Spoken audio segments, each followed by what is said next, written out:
नमस्कार, मैं हूं मनोज। जुर्म की दुनिया में अपराध कितना भी संगीन क्यों ना हो, कानून का शिकंजा उसे अपनी गिरफ्त में लेकर सलाखों के पीछे पहुंचा ही देता है और इसके बाद शुरू होता है कानून का इंसाफ। कुछ ऐसी सनसनीखेज वारदातों के साथ मैं क्राइम फाइल लेकर हाजिर हूं।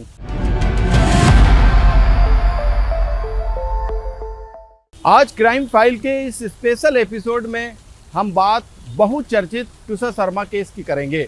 भले ये मामला राजधानी भोपाल से सामने आया हो, लेकिन अब इसकी चर्चा पूरे देश में हो रही है। सबसे पहले हम ट्विशा शर्मा को जानते हैं और समझते हैं। पंडित जी, उसको शादी मेरे से करनी है, आपसे नहीं।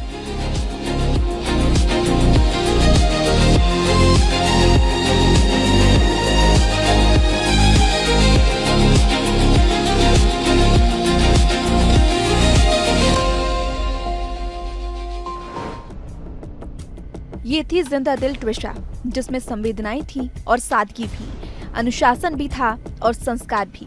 ये तस्वीरें ही बयां कर रही हैं। ट्विशा अपनी शादी को लेकर किस तरह से खुश थी, इन तस्वीरों में साफ समझा जा सकता है। लेकिन शादी के बाद उसकी जिंदगी में सब कुछ बदल गया। दरअसल ट्विशा मूल रूप से यूपी के नोएडा की रहने वाली थी। उसकी शादी पिछले साल दिसंबर में भोपाल निवासी वकील समर्थ सिंह से हुई थी। ट्विशा का भाई हर्षित शर्मा भारतीय सेना में मेजर है। ट्विशा ने मॉडलिंग से करियर की शुरुआत की। वह 4 तेलुगु फिल्मों और कई विज्ञापनों में काम कर चुकी थी। दोनों की डेटिंग ऐप से मुलाकात हुई। बाद में परिवार की सहमति से 12 दिसंबर 2025 को शादी हुई। उसकी मां गिरिबाला सिंह रिटायर जिला जज हैं। ग्लैमर और मॉडलिंग की दुनिया में अपनी अलग पहचान बना चुकी ट्विशा कभी मल्टीनेशनल ब्रांड का चेहरा रही थी। तेलुगु फिल्मों में अभिनय, मिस पुणे का खिताब और मॉडलिंग की चमक दमक के बीच उसने अपनी अलग पहचान बनाई थी। लेकिन उसकी जिंदगी का अंत बेहद दर्दनाक हालत में हुआ। 2009 से 2012 में ट्विशा शर्मा ने मॉडलिंग शुरू की। 2012 में मिस पुणे का खिताब जीता। मिस पुणे बनने के बाद विज्ञापन, मॉडलिंग के अवसर मिले। डव और लॉरियल जैसे ब्रांड के विज्ञापन किए। 2014 से अप्रैल 2020 तक फ्लावर पॉट एंड फूड में मार्केटिंग मैनेजर रही। What are you going to do? This stuff. Of course, my parents. My room. Now to kick someone out of his room, you know.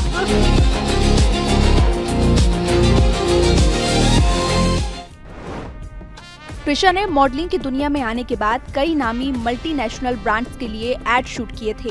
वह 2 Telugu film में भी प्रमुख भूमिका निभा चुकी थी। हालांकि अभिनय की दुनिया में अपेक्षित सफलता नहीं मिलने के बाद ट्विशा ने MBA किया और कॉर्पोरेट सेक्टर में एंट्री की। करीब 2 साल तक कॉर्पोरेट सेक्टर में काम करने के दौरान उसकी मुलाकात मैट्रिमोनियल साइट के जरिए बाग मुगालिया एक्सटेंशन के रहने वाले समर्थ सिंह से हुई। दोनों के बीच नजदीकियां बढ़ी और शादी हो गई। तेलुगु मूवी से फिल्मी दुनिया में रखा कदम। 2021 में फिल्म मुग्गुरू मोनागल्लू में प्रमुख किरदार थी। 2018 में हिंदी शॉर्ट फिल्म जरा संभल के में काम किया। 2021 तक तेलुगु फिल्म इंडस्ट्री में सक्रिय रही। ट्विशा की शख्सियत का एक पहलू उनका शांत और आध्यात्मिक स्वभाव भी था। वे एक योग ट्रेनर थी और नियमित रूप से प्राचीन ध्यान पद्धति विपश्यना का अभ्यास करती थी। वे अपनी सहेलियों के बीच हमेशा खुद को ग्रूम करने और लाइफ में कुछ न कुछ नया सीखने के लिए जानी जाती थी। लेकिन ऐसी शख्सियत का अंत ऐसा होगा किसी ने सोचा नहीं था। भोपाल से PSTV के लिए मनोज राठौर की रिपोर्ट।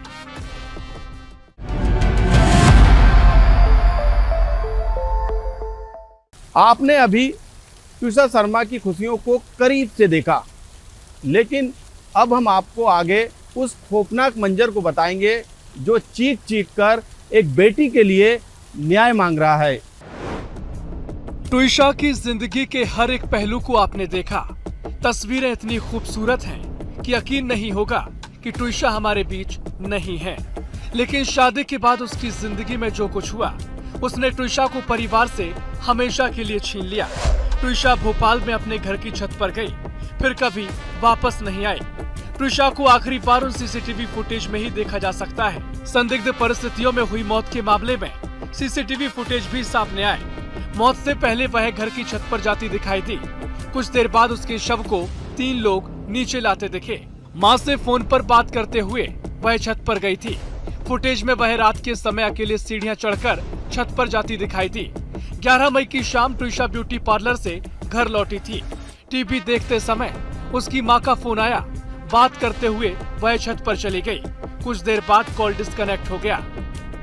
वीडियो के जरिए वो ये समझाना चाह रही हैं कि भाई हमारा कोई इस सुसाइड के पीछे कोई इन्वॉल्वमेंट नहीं है। हालांकि मामला जो है दहेज हत्या का है। एक चीज बताइए, टेरेस तो ऊपर था जहाँ पे बोल रहे दुर्घटना हुई है। क्या चोर चकारी घर के अंदर होती है, घर से बाहर आए? चोर कहाँ से घर में आता है? आप सीसीटीवी क्यों लगाते कि कोई दुर्घटना हो जाए, कोई हम हो तो हम उसको कैप्चर कर सके? तो पूरा प्री प्लान मान रहे हैं। आपको क्या लग रहा है कि घर में आप घर के अंदर हॉल में लगाते हैं सीसीटीवी, सीढ़ियों में लगाते हैं या बाहर लगाते हैं?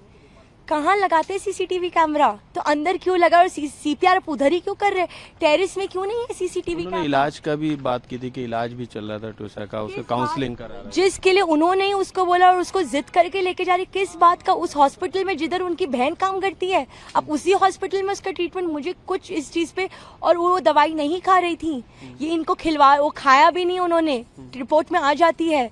वो उनको घोषित करना चाहती है कि वो पागल थी, वो नहीं थी। उन्होंने के मैसेजेस में लिखा है ये बात होती थी कि इनको जानबूझकर फोर्स किया जाता था हर चीज के लिए।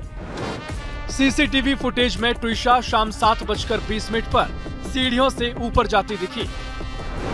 सीढ़ियों पर पीले रंग की टी-शर्ट पहने हुए एक युवक घुटनों के बल बैठा दिखाई दिया। ट्विशा की सास गिरिबाला सिंह इन्हीं सीढ़ियों के बगल वाला गेट खोलकर जाती दिखी। गिरिबाला के बाद नीले रंग की शर्ट में एक युवक सीढ़ियों से ऊपर जाता दिखा।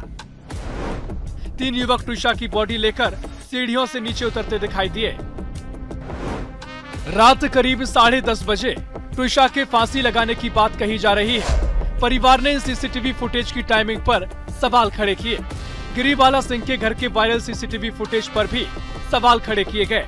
आरोप है कि ट्विशा जब छत पर जा रही है एकदम कूल नजर आ रही है। उसके हाथ में हेडफोन है। जहां फांसी लगाई वहां जिम है। वह एक्सरसाइज करने के इरादे से वहां तक गई। फुटेज में केवल उसे ऊपर जाते दिखाया गया। दूसरे फुटेज में समर्थ सीढ़ियों पर लिटाकर ट्विशा को सीपीआर देता दिखाई दे रहा है, जो महज एक दिखावा है। इतनी फिक्र थी तो बहन को पास के प्राइवेट अस्पताल क्यों नहीं लेकर गए? बीच में जो कुछ हुआ उसके फुटेज क्यों सामने नहीं लाए गए? 12 मई रात में ट्विशा शर्मा का शव घर में मिला। 13 मई सुबह एम्स भोपाल में पोस्टमार्टम किया। देर रात परिजन का कटारा थाने में हंगामा। 14 मई दोपहर में परिजन पुलिस कमिश्नर कार्यालय पहुंचे। देर रात पुलिस ने दहेज हत्या की एफआईआर की। 15 मई गिरिबाला सिंह को अग्रिम जमानत मिली। परिजन ने पोस्टमार्टम रिपोर्ट मानने से इनकार किया। 16 मई परिजन ने जांच दिल्ली पुलिस को सौंपने की मांग की। 17 मई परिजन ने सीएम हाउस के बाहर धरना दिया। 18 मई भोपाल कोर्ट ने समर्थ की अग्रिम जमानत खारिज कर दी और 20 मई समर्थ के खिलाफ लुकआउट नोटिस जारी किया गया। सीबीआई जांच के लिए सरकार ने आश्वासन दिया। 21 मई गिरिबाला सिंह की कॉल डिटेल में रसूखदारों का खुलासा। 22 मई सरकार ने सीबीआई जांच की सिफारिश की। हाईकोर्ट ने सेकंड पोस्टमार्टम की अनुमति दे दी। अभी तक न्याय नहीं मिला आपको, क्या मांगे हैं आपकी? क्योंकि लगातार आपका कहना है कि पीएम दोबारा हो, इसके अलावा जो है जांच पर आपको भरोसा नहीं है यहाँ की पुलिस पर। जी, मेरा सभी से निवेदन है, बॉडी डिकम्पोज हो रही है, इसको तुरंत संज्ञान लेते हुए इन्होंने जो है अप्रूव्ड ऑर्डर को कैंसिल कर दिया और उसको जुडिशरी में डाल दिया कि आप इससे अप्रूवल लें। ये सरासर दिखाता है कि कितना बड़ा इन्फ्लुएंस है, ये साक्ष्यों के साथ छेड़छाड़ की जा रही है। मेरा विनम्र निवेदन है कि बॉडी को तुरंत जो है संज्ञान लेते हुए सीएम मोहन यादव से रिक्वेस्ट है, मुझे सभी पदाधिकारियों से रिक्वेस्ट है, इसका संज्ञान लेते हुए तुरंत बॉडी को सुरक्षित एम्स दिल्ली भिजवाया जाए ताकि इसकी सही न्यायिक जांच हो सके, सही प्रामाणिक जांच हो सके। विक्टिम की फैमिली एक दूसरी जगह आकर के असुरक्षित माहौल में किस तरीके से सर्वाइव कर रही है। सर, न्याय कितना कठिन हो चुका है एक गरीब आदमी के लिए, एक मिडिल क्लास आदमी के लिए। ये आप देख रहे हैं सर, हम तड़फ रहे हैं। एक बेटी तो हमारी मरी है, पर हम ये यहाँ पर चिल्ला चिल्ला के पल पल तिल तिल मर रहे हैं सर। हमारी कोशिश है कि PM2 की जो जानी चाहिए बॉडी वो जाए और यहाँ से केस शिफ्ट हो एक स्वतंत्र जगह पर जहाँ पर इन्फ्लुएंस ना हो पाए केस। ट्विशा की आखिरी तस्वीर ने भी कई तरह के सवाल खड़े कर दिए हैं। समर्थ ने ट्विशा के शव को फांसी के फंदे से उतारा, ये दावा किया गया, लेकिन इस दावे पर ट्विशा के परिवार को भरोसा नहीं है। कई तरह के सवाल हैं, जिसके चलते परिवार का भरोसा पुलिस से ही नहीं बल्कि न्याय व्यवस्था से भी उठ गया। मनोज राठौर, BSTV, भोपाल।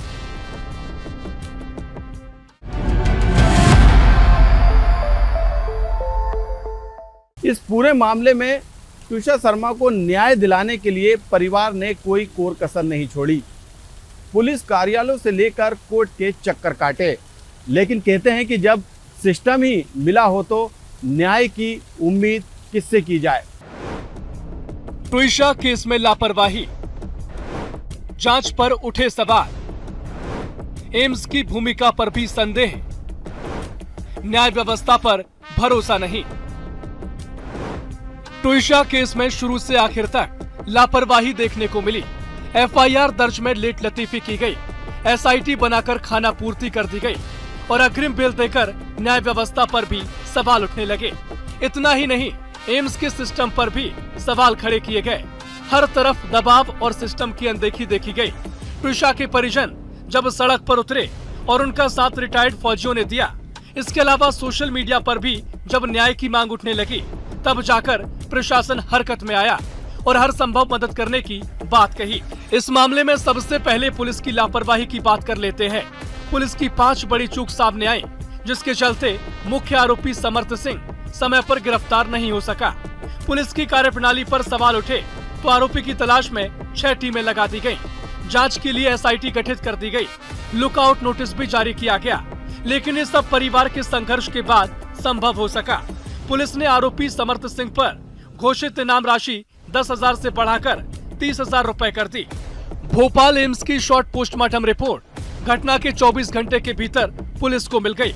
रिपोर्ट में ट्विशा के शरीर पर चोटों के कई निशान होने का उल्लेख पाया गया। इसके बावजूद पुलिस समय रहते आरोपी तक नहीं पहुंच सकी।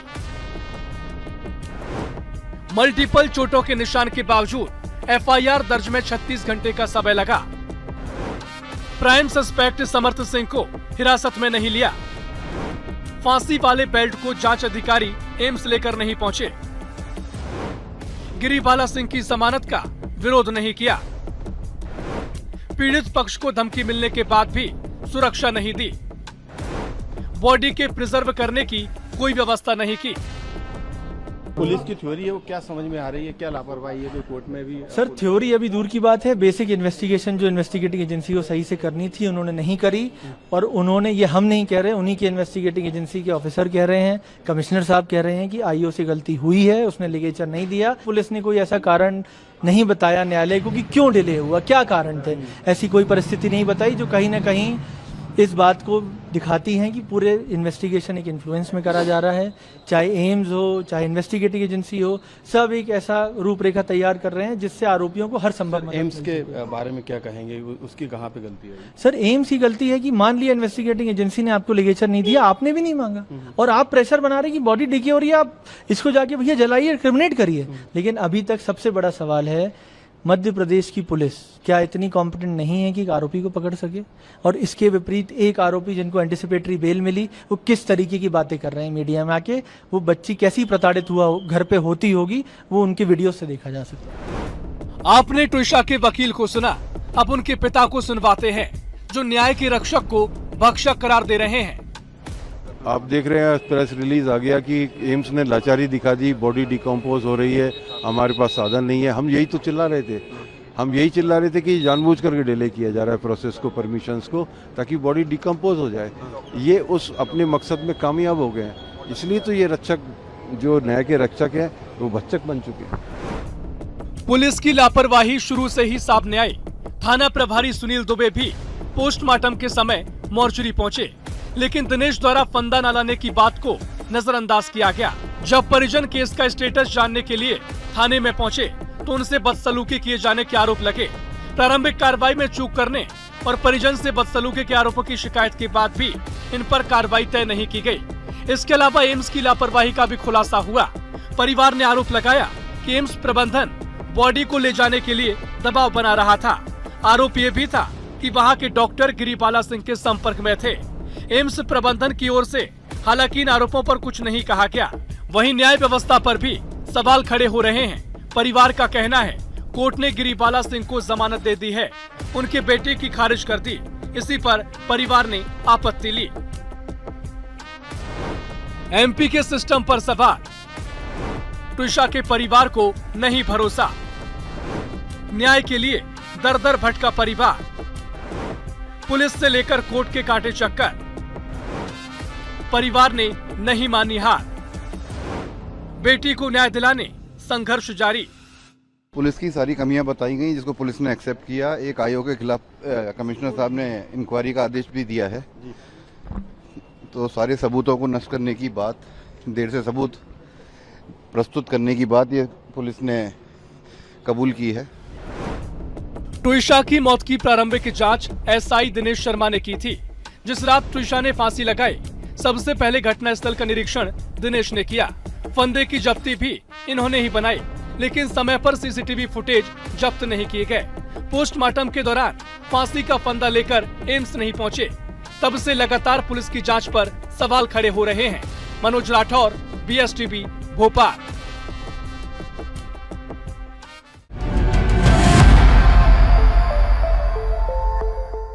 अब इस पूरे मामले में परिवार को न्याय की उम्मीद जागी है। CBI जांच होगी, सेकंड PM होगा और ट्विशा के परिवार को न्याय भी मिलेगा।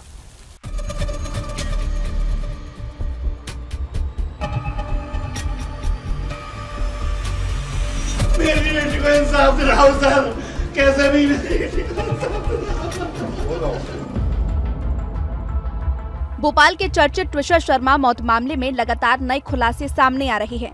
मौत से पहले सामने आए ट्विशा के व्हाट्सएप और इंस्टाग्राम चैट में उन्होंने खुद को ससुराल में फंसा हुआ बताया और मानसिक प्रताड़ना के गंभीर आरोप लगाए थे। इन चैट्स को कोर्ट ने महत्वपूर्ण साक्ष्य माना है। दरअसल चैट और मुलाकातों का सिलसिला आगे बढ़ा और दिसंबर 2025 में दोनों ने धूमधाम से शादी कर ली। शादी के बाद ट्विशा नोएडा और दिल्ली की अपनी जिंदगी छोड़कर भोपाल के कटारा हिल्स बाग मुगालिया एक्सटेंशन स्थित अपने पति समर्थ के साथ घर आई। लेकिन शादी के कुछ ही वक्त बाद वह खुशियां जो डेटिंग ऐप पर शुरू हुई थी, मानो एक गहरे और खौफनाक द्विस्वप्न में तब्दील होने लगी। शादी के महज 4-5 महीने बाद ही यानी 12 मई 2026 की रात को भोपाल के कटारा हिल्स इलाके से एक ऐसी खबर सामने आई जिसने सबको झकझोर कर रख दिया। ट्विशा शर्मा का शव उनके ससुराल में फंदे से लटकता मिला। मां से फोन पर बात की, घर में हलचल तेज हुई। परिवार को मिली मौत की खबर, प्रताड़ना का लगा आरोप, कुछ तो हुआ था। न्याय के इंतजार में परिवार। 17 अप्रैल 2026 को मौत से करीब 1 महीने पहले ट्विशा को अपनी गर्भावस्था की जानकारी मिली थी। वह पति समर्थ के साथ हजेला अस्पताल गई थी, जिसके मेडिकल रिकॉर्ड भी पुलिस के पास हैं। 12 मई की रात 10:05 पर ट्विशा ने अपनी मां को फोन किया। वह फोन पर रो रही थी। उन्होंने बताया कि ससुराल वाले उन्हें बहुत प्रताड़ित कर रहे हैं। अभी बातचीत चल ही रही थी कि अचानक कमरे में पति समर्थ आ गया और फोन कट गया। कुछ ही मिनटों बाद ससुराल पक्ष की ओर से ट्विशा के मायके वालों को फोन जाता है कि ट्विशा ने फंदे से लटककर जान दे दी। ट्विशा के मोबाइल से 23 चैट स्क्रीनशॉट मिले। चैट में ट्विशा ने सुनाई प्रताड़ना की कहानी, माता पिता और सहेलियों से की थी बातचीत। मानसिक प्रताड़ना से गुजर रही थी ट्विशा। ट्विशा की मौत के बाद जब पुलिस ने और उनके परिवार ने उनके डिजिटल फुटप्रिंट्स खंगाले तो जो सच सामने आया उसने रोंगटे खड़े कर दिए। ट्विशा के मोबाइल से कुल 23 चैट स्क्रीनशॉट मिले जो उन्होंने अपनी मौत से कुछ दिन पहले अपने माता पिता और सहेलियों को भेजे थे। ये चैट्स चीख चीख कर बयां कर रहे थे कि वह किस कदर मानसिक और शारीरिक प्रताड़ना से गुजर रही थी। अपनी दोस्त मीनाक्षी को इंस्टाग्राम पर भेजे आखिरी संदेश में ट्विशा ने लिखा था, मैं फंस गई हूँ यार, तो मत फंसना, ज्यादा बात नहीं कर सकती, सही समय आने पर कॉल करूंगी। वहीं अपनी मां को भेजे वॉइस नोट और मैसेज में उन्होंने घुटन और प्रताड़ना का जिक्र करते हुए कहा था, मुझे बहुत ज्यादा घुटन हो रही है माँ, क्यों भेजा मुझे यहाँ, ये लोग मुझे जीने नहीं देंगे, मैं यहाँ पागल हो जाऊंगी। चैट में ट्विशा ने यह भी बताया था कि उनके पति समर्थ उनसे पूछते थे कि पेट में किसका बच्चा है, जिसके बाद कथित तौर पर उन पर गर्भपात का दबाव बनाया गया। उन्होंने अपनी मां से मिन्नत करते हुए लिखा था कि मुझे यहां से आकर ले जाओ और कहा था कि उनके पति यह कहते हैं कि वे 1 साल से उन्हें झेल रहे हैं और उन्हें समझ नहीं आता कि उनकी गलती क्या है। ट्विशा शर्मा की मौत के बाद भोपाल से लेकर नोएडा तक हड़कंप मच गया है। ट्विशा के भाई भारतीय सेना में मेजर हैं। चूंकि ट्विशा की सास रिटायर्ड जज हैं, इसलिए भोपाल पुलिस शुरुआत में मामले को दबाने की कोशिश कर रही थी। परिवार के भारी दबाव के बाद पुलिस ने पति समर्थ सिंह और सास गिरिबाला सिंह के खिलाफ दहेज हत्या और प्रताड़ना का मामला दर्ज किया। पोस्टमार्टम में मौत की वजह हैंगिंग बताई। ट्विशा के शरीर पर चोट के निशान भी मिले। बेल्ट की जांच में भी हैंगिंग की बात कही। बेटी को न्याय दिलाने के लिए परिवार ने मुख्यमंत्री को ओएसडी से मिलकर 2 प्रमुख मांगे रखी। ट्विशा का दोबारा पोस्टमार्टम दिल्ली एम्स में कराया जाए, क्योंकि मध्य प्रदेश के जुडिशियल और पुलिस सिस्टम पर आरोपी परिवार का गहरा प्रभाव है। इस पूरे मामले की अदालती सुनवाई किसी दूसरे राज्य में ट्रांसफर की जाए। बढ़ते जनाक्रोश और मामले की गंभीरता को देखते हुए भोपाल पुलिस ने आनन फानन में 6 सदस्यीय विशेष जांच दल का गठन किया। इस बीच ट्विशा का शव डिकम्पोज होने लगा। बेटी के लिए न्याय के लिए दर दर भटक रहे परिवार के आरोपों के बीच आरोपी गिरिबाला सिंह भी मीडिया के सामने आई। उन्होंने अपनी बहू और उसके परिजनों पर कई सवाल उठाए। भोपाल के मनोचिकित्सक डॉक्टर सत्यकांत त्रिवेदी के पास ट्विशा का इलाज और काउंसलिंग चल रही थी।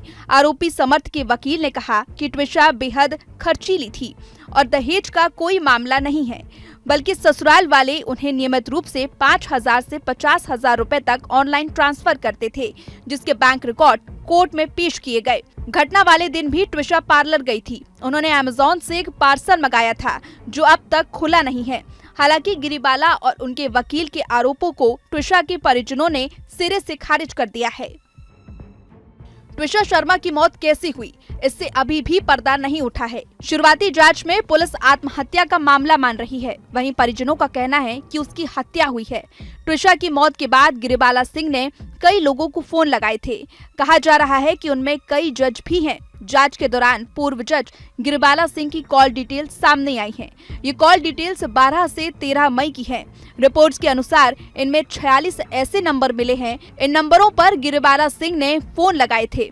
इसमें कई जजों के नंबर भी शामिल हैं, जिनसे गिरिबाला सिंह ने बात की। जजों के अलावा 2 नंबर उन टेक्नीशियनों के भी हैं जो उनके घर में लगे सीसीटीवी कैमरों को मेंटेन करता था। इस मामले की जांच अब सीबीआई करेगी। दोबारा पीएम भी होगा। इतना ही नहीं, पुलिस की जांच में गिरिबाला भी मदद नहीं कर रही है। ये जो मीडिया में 7 दिन बाद आई है, क्योंकि इनके बेटे की रिजेक्ट बेल हो गई है, वो एक पहली बात है। और ये जो झूठे आंसू, ये तो भी सब्जेक्टिव है, आपको लगे या ना लगे, मुझे तो काफ़ी झूठे लगे इनके आंसू बहाना।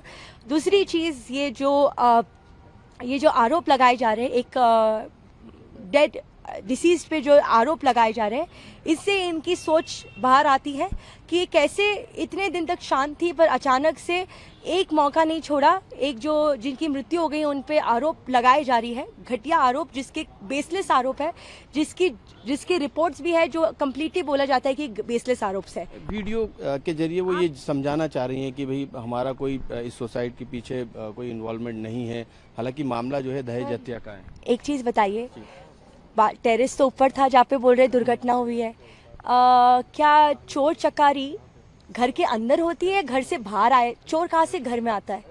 आप सीसीटीवी क्यों लगाते कि कोई दुर्घटना हो जाए, कोई हम हो तो हम उसको कैप्चर कर सके? पूरा प्री प्लान मान रहे हैं। आपको क्या लग रहा है कि घर में, आप घर के अंदर हॉल में लगाते हैं सीसीटीवी, सीढ़ियों में लगाते हैं या बाहर लगाते हैं? कहाँ लगाते हैं सीसीटीवी कैमरा? तो अंदर क्यों लगा और सीपीआर उधर ही क्यों कर रहे?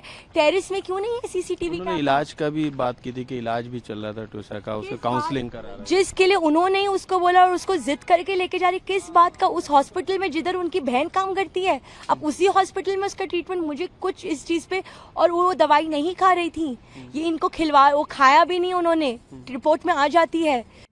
ट्विशा केस में कई बड़े सवाल हैं। मामले की जांच चल रही है।